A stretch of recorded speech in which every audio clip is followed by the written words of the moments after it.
Thank you for taking the time to meet with me. And also thank you for taking the time out of your busy schedule to allow me to have the pre-observation meeting, sharing your material and resources, and letting me sit in to observe your class on multiple occurrences, including conducting a 15-minute video segment of your class. I want to briefly go over what we'll be talking about.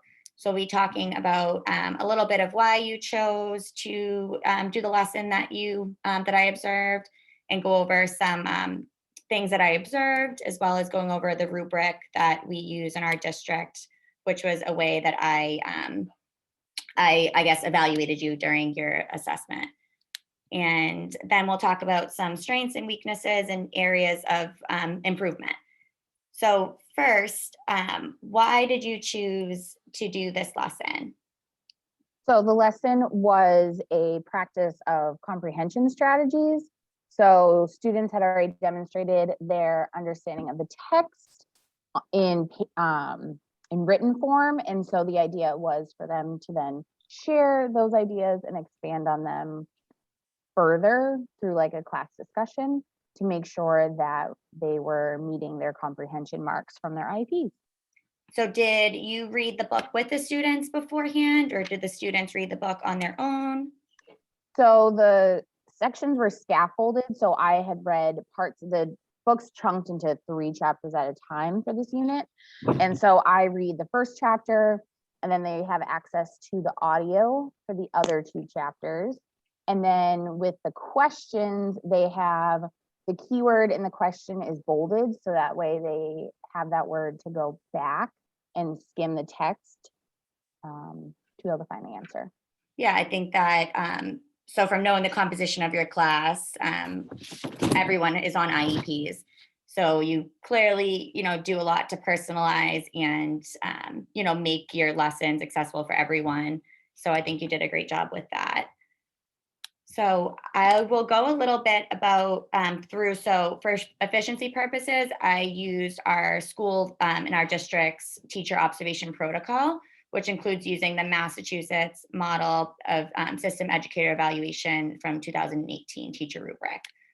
So I chose 2 different indicators. The first one was about subject matter knowledge. So I think during the lesson, you did a great job. You demonstrated having sound knowledge and understanding of the subject matter, including a lot of subject specific skills and vocabulary. I observed as you were engaging the students and asking them, using context clues to understand maybe what the word meant. Some of those may have been words that the kids didn't know ahead of time. And I think you did a good job at showing them kind of how to find meaning in the word without maybe having a dictionary handy.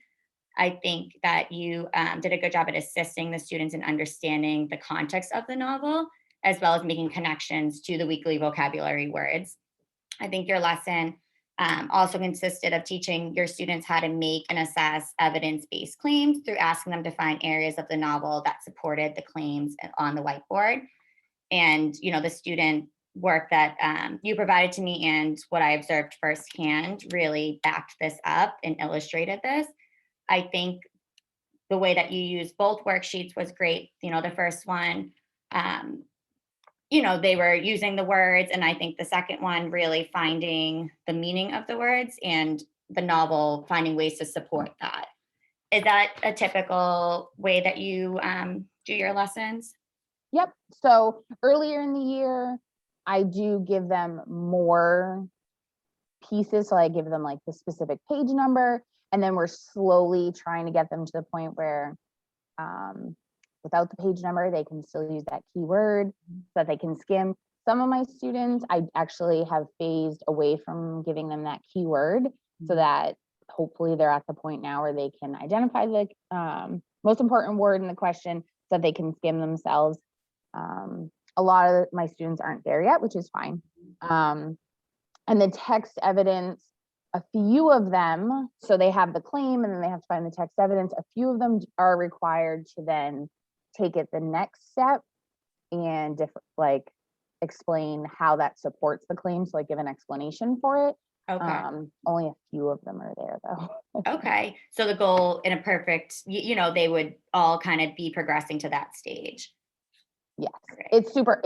it's hard. That's a really hard skill. So Yeah, no, I can understand, especially when you have students at varying levels, and, making it so it's equitable for all of them. So for the next indicator, I looked at the structure of your lesson units. So the well-structured lesson in units. I thought you did exemplary on this area. It was very clear to me that you put a lot of effort into creating a well-structured lesson with challenging tasks and measurable outcomes. You assisted your students in learning how to find evidence in the novel that supported their responses to your questions. You strategically linked technology to display the lesson on the whiteboard while allowing each student to independently access the lesson on their personal devices. I think overall, you did a wonderful job at allowing all students to learn and apply the knowledge. I can assume that it takes a lot of work into the technology piece, ensuring that each student is able to access the document on their own while you are still kind of displaying it for the whole class to see as a whole. Is that how you've been doing your lessons this year, allowing the students to do it on their own at the same time?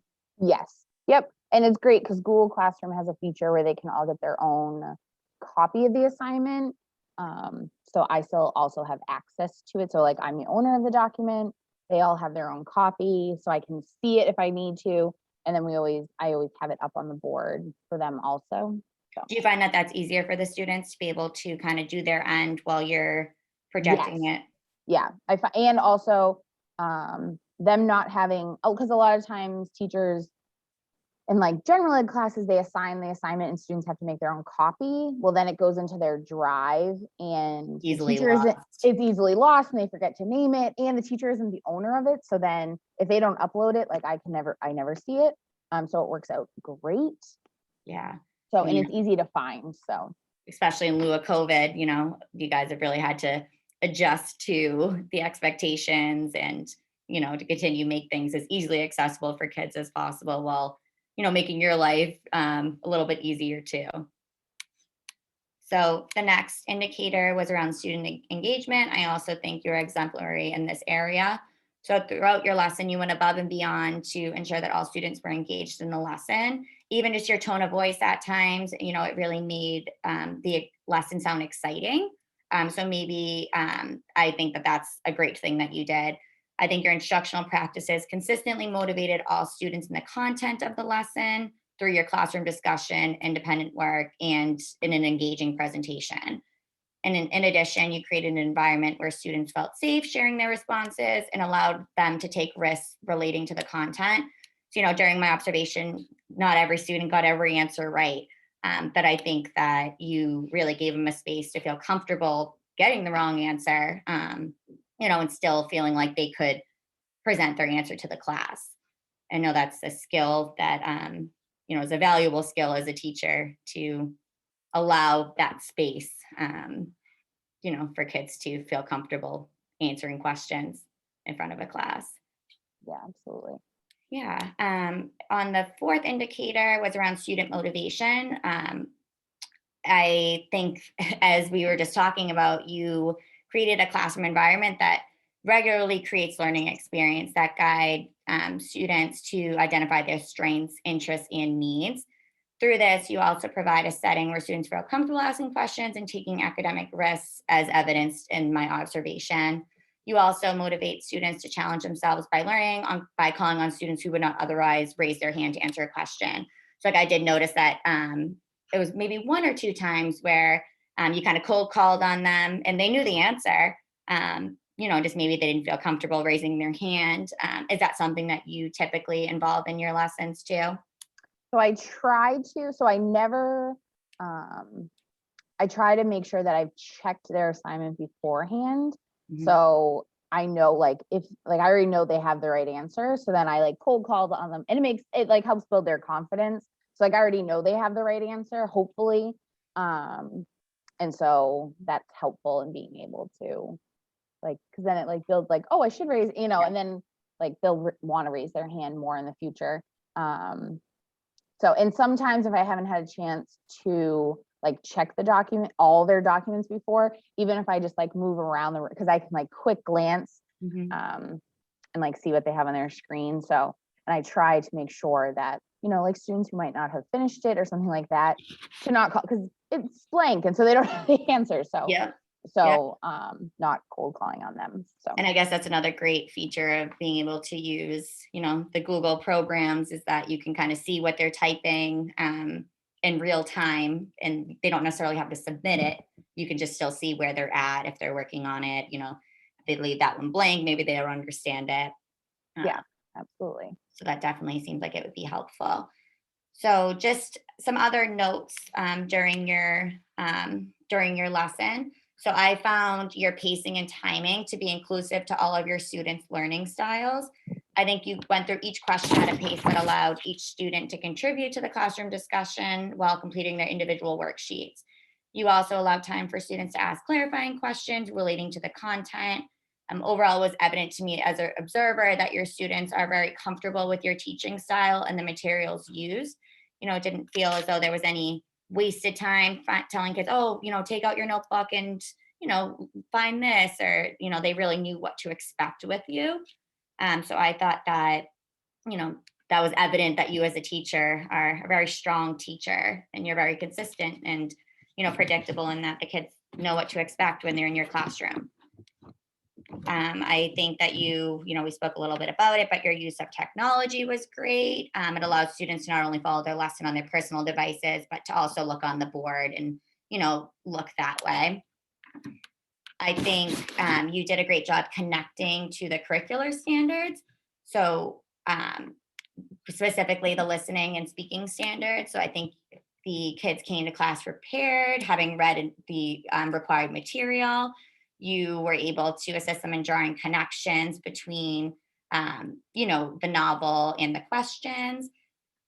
They were also able to interpret the information in diverse media formats. You spoke orally to them, you had the visual up there for them, and you also, they had their visual on their personal computers as well. You were also able to assist them in delineating the speaker's argument and specific claims by, the worksheet where you had the kids then find in the book what backed up what the claim was. So overall, I think you did great. I know that we spoke in our pre-observation meeting about how you used the race model. So, in the second worksheet where there was a bit more writing, maybe just reminding the kids to refer to the race model more often. I know you have that beautifully on the side of your classroom, which I think is really accessible and really easy for the kids to see. And I think maybe one other area, a suggestion would be to increasing the mobility around the classroom. So I know that this can be hard when you're, teaching the lesson at the front of the board and you're using the whiteboard. You did do this, just maybe increasing it. I think it would increase an already very engaged classroom. So, I think that overall, you were a rock star and you were great. And it shows that you really care, and you want all of your students to succeed, and you do it in a way that feels effortless. So I can appreciate that as an observer that you put all this time in. So I think that's it. Is there any questions? No, thank you very much. Yeah, so I think you did great, and I look forward to working with you in the future. Thank you for taking the time to work through all of this with me. Of course. All right, have a great day. Thanks, you too. Thanks.